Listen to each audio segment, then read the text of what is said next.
Well, hello, you Putamus Peeperoo. Lynnie Wennerstrom. Yesterday, I told you I had some thoughts about an interview that I had listened to yesterday. And so we'll talk about that. But before we get into that, what are we doing? We are reading Dr. Shad Helmstetter's book, 365 Days of Positive Self-Talk for Finding Your Purpose. So if I have any puppies jump up here, they're dressed very, very cutely. And before I show you that, if they want to jump up here, let's just go to, we are March 5th, day 65. There are 301 days remaining in 2024. Plenty of time to find your purpose, because that's why we're here, to find your purpose. And they're 17.76%. We are 17.76% complete with the year. So look at that. We're not even a fifth of the way through. So you have plenty of time to say, ahoy, where's my purpose? And remember, I said it's not an ahoy, it is, let's go within, because that is where you'll find your purpose. That's where it'll feel right. That's where it'll feel good. Okay, so the passage for today, before I get into the interview that I talked about yesterday, and this is perfect. It's almost always perfect. So here is Shad's, his passage for you for today, for all of us. And remember this when I'm talking about the interview. I have great value. I have exceptional worth. I have many positive qualities. I have a reason for being and purpose in my life. I count and I make a difference. That's me. That's what I choose to accept. And that's how I choose to be. How powerful, empowering, affirming is that? If every single one of us could take those words and say, that's me. I have great value. I have exceptional worth. I have many positive qualities. I have a reason for being and purpose in my life. I count. I make a difference. That's me. That's what I choose to accept, and that's how I choose to be. These are your words. This is the book that I'm reading with passages for you. The wind blew my little paper away. And so I hope that that is very empowering for you for March 5th.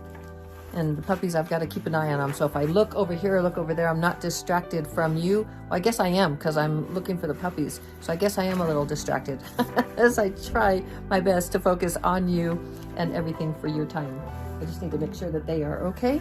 And I also want you to see the sunset that, oh, there's Feather back there. Okay, look at them with their little sweaters.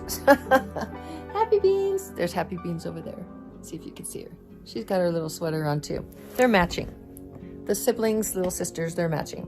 Okay, so yesterday, getting to the interview, it was with, it was the Tenpenny Files. So Dr. Sherry Tenpenny, there she goes. And she had on Ollie London.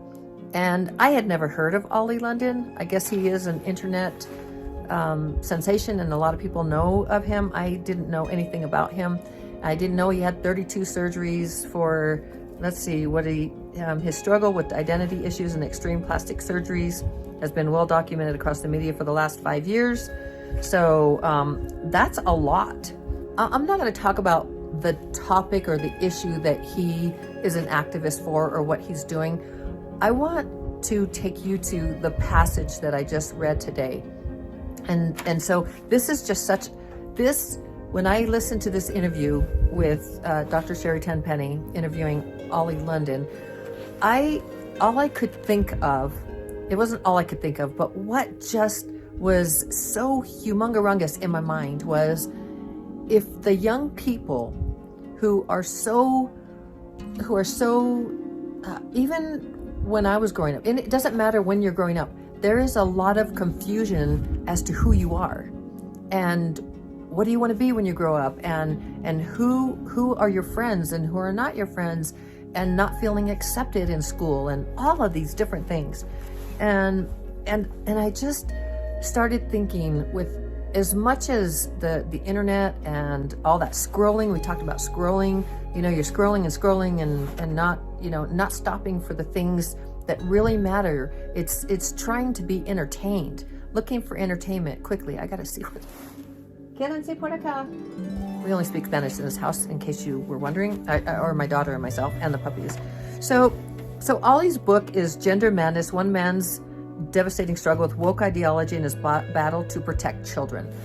And so basically, and I'm reading what was on Dr. Sherry Tenpenny's, it's on Clout Hub, and I don't normally watch these kinds of interviews and things. I don't know why, but I'm so grateful that I did, because he's talking about not just the trans ideology and gender identity, tackling the pressures of social media, the education system, media, and other factors that are pushing a growing number of young people into transitioning. And then what he was saying is that there's no support for them when they want to detransition.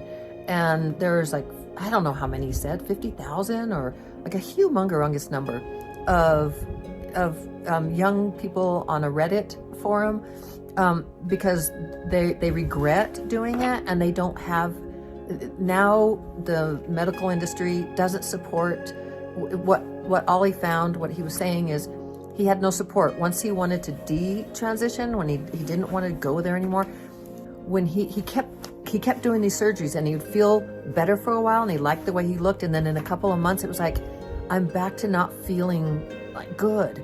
I'm back to still questioning who I am and what I want. And he was saying things like that in the interview. And I'm not putting words in his mouth. These are the way, what I understood it to be. And so the reason that it was so intense, the feeling that I had, that the self-talk, like what we say to ourselves, what you say when you talk to yourself, if it is negative, if it is confused, if it is like you don't know where you're going, maybe you don't have, like the media is pushing you one way and peers are pushing you another, or you've been bullied in school, or all these things. I think all of us really get that, because if it didn't happen to us, and the media, I know things that I did because I thought I wasn't pretty enough, not good enough, all these things that we talked about yesterday, not enough, not worthy, in lack, and there's a lot of confusion around that, especially when you're young. I don't even think it's especially when you're young, but it's more so then. I think there's still even a lot of confusion with adults, like, what is my purpose? What am I doing here? Why did I spend all these years and I'm still where I'm at? This is pretty much like an identity, call it a crisis, call it a struggle.